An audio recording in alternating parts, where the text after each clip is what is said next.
Delhi BJP के उपाध्यक्ष साजिया इल्मी हमारे साथ हैं। मैम, बीजेपी की जीत के बारे में बताइए।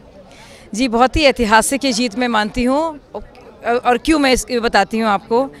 22 साल तक एक प्रदेश में एक किस्म की राजनीति और एक पार्टी जो है वहाँ पे है, काबिज़ है, और उसके बावजूद 22 साल के बाद हमारे से देश में जहाँ पे इनकम्बेंसी और एंटी इनकम्बेंसी में वक्त नहीं लगता, 5 साल तक लोग बर्दाश्त नहीं करते एक पार्टी को, लेकिन 22 साल तक ना सिर्फ बर्दाश्त करते हैं, हाथों हाथ लेते हैं, प्यार करते हैं, लेकिन यकीन करते हैं बावजूद इसके कि पूरा ऑपोजिशन मिलकर धर्म की राजनीति, जाति की राजनीति, समाज को तोड़ने की राजनीति करता है। तो मुझे लगता है बहुत ही अद्भुत किस्म की ये जीत है, और ये सिर्फ और सिर्फ इस बात को जताती है और दिखाती है कि एक विकास, एक डेवलपमेंट का जो मॉडल है वो डेवलपमेंट इसकी जीत है ये, और पूरी तरह से नकारती है इस बात को कि आप जाति आरक्षण की बात करके अब फिर से वोट लेंगे। और सबसे बड़ी बात और सबसे ज़रूरी बात यह है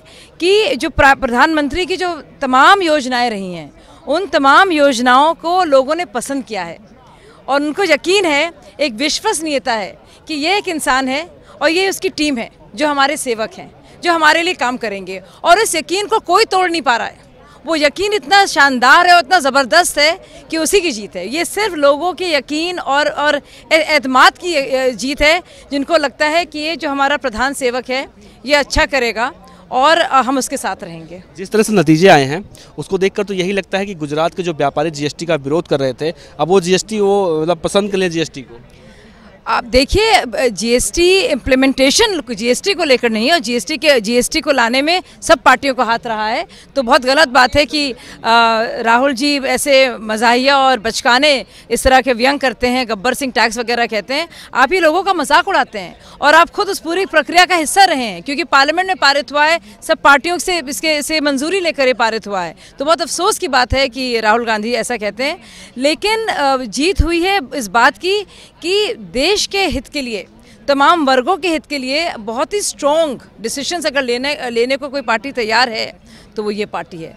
और जहाँ तक बात है जीएसटी की, तो आप गुजरात के ट्रेडर्स को भी लगा कि इस बात के लेकर जो उछाला जा रहा है, इतना ज़्यादा कहा जा रहा है, कहीं ना कहीं वो उनके हित में है।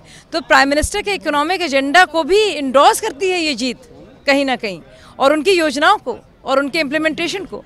अगले साल 8 राज्य, एक सवाल और करूंगा मैं, अगले साल 8 राज्यों में चुनाव है, तो ये जो जीत मिली है बीजेपी को, तो विरोधियों को क्या लगता है कि मतलब कितना असर पड़ेगा? अब विरोधियों का काम है विरोध करना, और ये देखिए जनतंत्र है, वो विरोध करें, अच्छी लड़ाई लड़ें, ज़रूरी है, लेकिन आप इतनी उसे गंदी लेवल पर, और मैं कहूँगी नीच लेवल पर ले आएंगे तो उसका असर आप देखेंगे। धन्यवाद। कैमरामैन प्रशांत के साथ देवनाथ पांडे, नेटिव न्यूज़, दिल्ली।